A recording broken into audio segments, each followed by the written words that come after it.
Hi all, let's look at the Lasker trap next. So after d4 you can play a Gambit system against this, and I've been playing the Albin counter Gambit a lot, and this trap is from the Albin counter Gambit. So it's named after Emmanuel Lasker, who was a very strong and long-lasting world champion in the game of chess. So this trap was named after him. So after d takes e5, in the Albin you're playing this d4 move to kind of dislocate the white position. Okay, you've lost a pawn. A common move here, which is a mistake, is to challenge that pawn immediately. Safest for white, maybe play like knight f3 and then just g3 and bishop g2. But if white is too keen to remove that pawn, maybe they're tempted by trying to exchange off queens and keep your king in the center, that this seems like a plausible idea to play the move e3. But here you've got a very nice tactical sequence, and I'll emphasize first the splat line in inverted commas. So the splat line goes bishop b4 check, and white interposes the bishop, let's say, and here you play d takes e3, believe it or not, leaving your bishop hanging. And after bishop takes b4, you've got this lovely check on f2, as if you're trying to win the queen. So if king takes, obviously you just take the queen, right? But the thing is, king e2, and I'll let you see if you can discover the amazing move here, which isn't totally obvious, if I give you 10 seconds starting from now.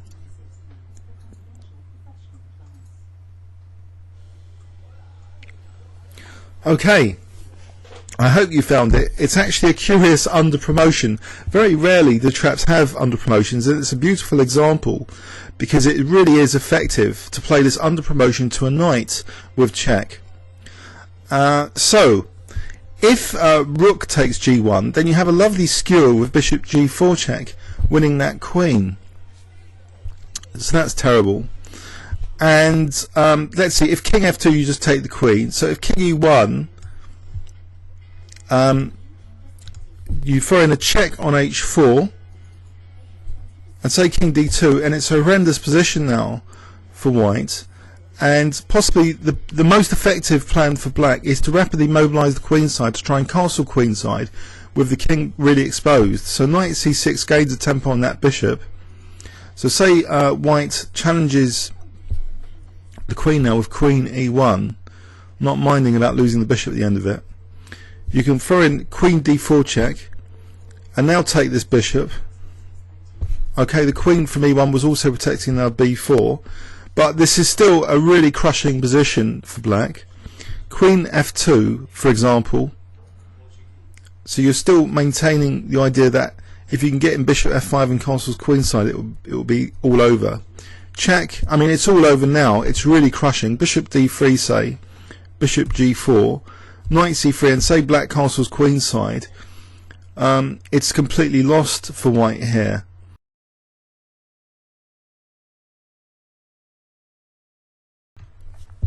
So say knight f3, knight c6, and if g3, Andrew Martin's been recommending a gambit, I think, sometimes with f6, where you know, it's like playing a sort of reverse Morris Smith gambit, and you can try and just go for a hack attack in this kind of line, where bishop g4 and queen d7, and it's a very exciting game position. Probably unsound, but maybe interesting to try out. Also, let's take another alternative idea. Say you don't want to sacrifice with f6. You can just play bishop g4. Problem is, years ago I learnt this line where white has this powerful potential pawn sacrifice, which is really annoying in this line, which I think I've scored with white actually in long over the board games. And the idea is to set a trap for black based on this b7 square. We've seen a lot of devastation based on b7 and the fianchetto bishop recently, and this is just another example that say you play inadvertently bishop h3, I think it might be here where there's this lethal e6. So if you play queen takes e6, you're being trapped with knight g5, winning that bishop, end of game.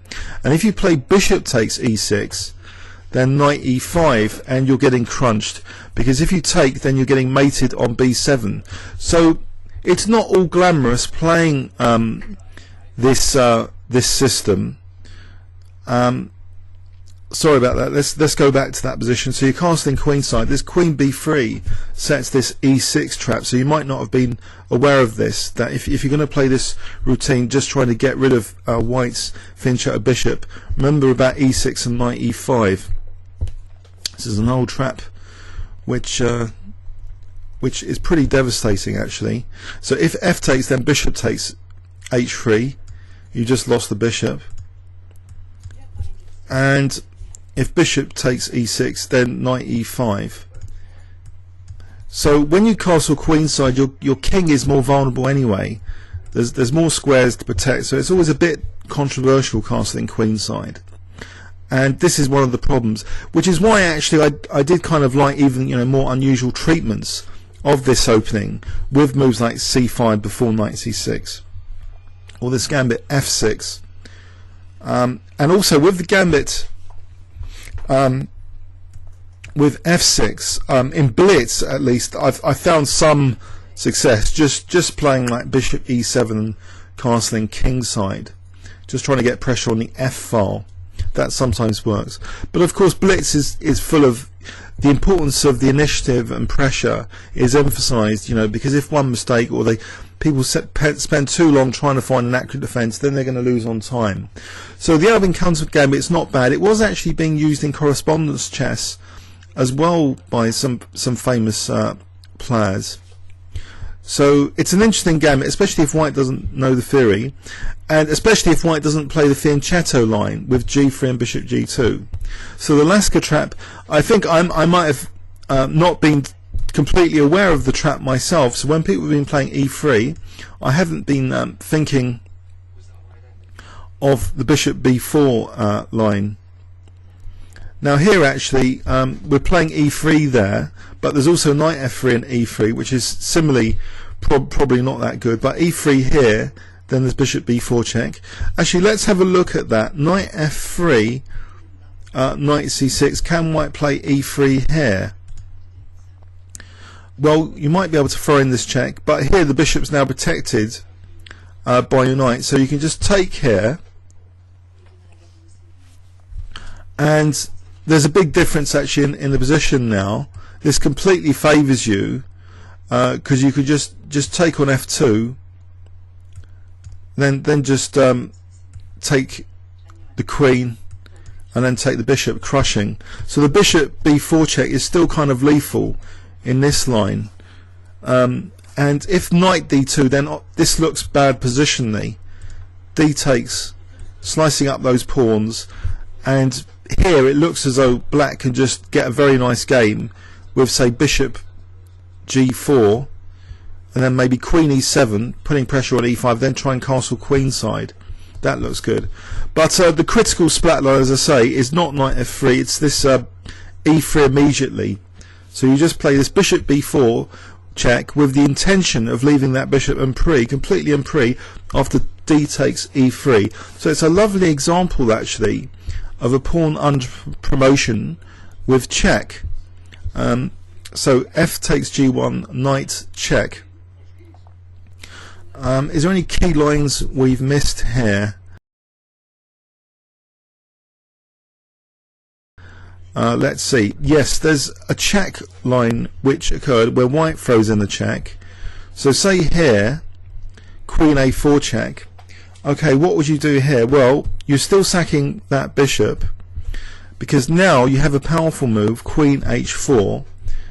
So rather unsubtly hitting that f2 square. And here, if knight e2, you can play queen takes f2 check and bishop g4. Now, although you've sacrificed that bishop over there, look at white's king. It's being really kicked around. So you can castle queenside here. Now knight d4 check, and it starts to get a bit gruesome. Knight e7 say, and you can, it's forcibly like starting to win material. The position on is just under far too much pressure. Knight b3 check, so that opens up the rook for access to d1. And now queen e1 check. And now if knight d1, then queen d2 check, and bishop f5 is mating. So that's how to get to the white king. So queen d3 or queen c2 will be mate after that. So that's really a beautiful move, isn't it? Knight b3. So this is a fast way of exploiting the fact you've castled queenside. So let's see, queen takes b3, queen e1, queen d2, and now bishop f5. Lovely stuff. So was there anything better for white in this line?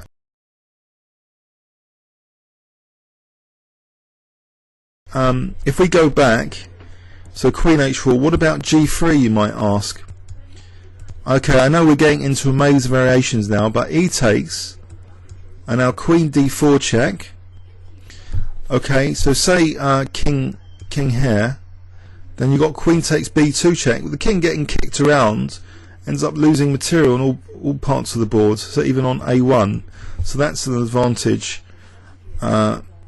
Because bishop c3 you can just take on b1 now, so the queen's not trapped. And if queen moves, then knight takes bishop.